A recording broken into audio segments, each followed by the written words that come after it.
My name's Eunice Attwood and I'm a Methodist tutor here at the Birmingham Queen's Foundation. My story of God really begins with my family.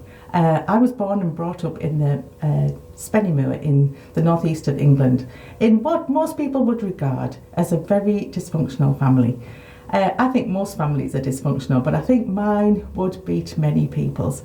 Life was tough in the northeast of England. My mum had mental health needs, my dad really struggled, and we were honestly quite poor. But since being a child, even very early on, I always knew the presence of God with me. I had that sense of God loving me with a love that wouldn't let me go all through my childhood.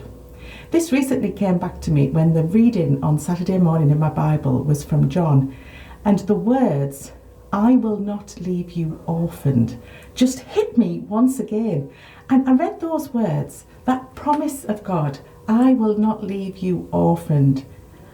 And you know, friends, I really realised that I am an orphan because I've lost both of my parents. They've both died.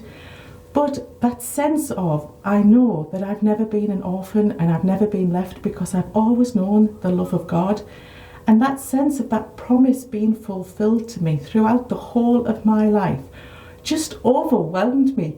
And I sat there and I thought, how blessed am I to have known the love of God in my life and the way in which many people have parented me with the love of God.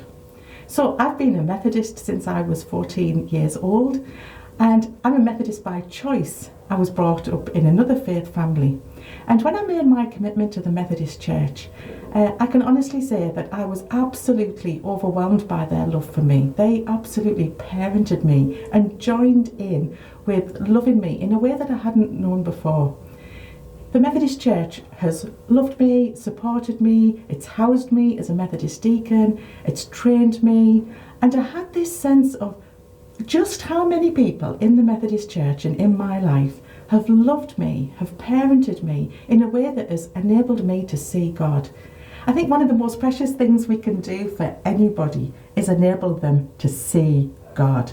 And I hope that at the end of my life, people will say that about me. She helped me see God. Because on Saturday morning, as I sat and read that text, I had that sense of overwhelming once again of what it was to be loved and to belong in a way that many people in our world, they just don't know this. They don't know that they belong. They don't know they're loved. Another thing I'm passionate about is the connectional principle. The connectional principle talks about mutuality, belonging and interdependence. And I love that, the sense in which I'm part of this family, that even though we think differently, we're a family. Even though we're dysfunctional, we don't always get on, we're a family. And this for me is a family that celebrates God's love for all. God's big, expansive, generous love. And what a blessing that is. I hope you have experienced some of that blessing too.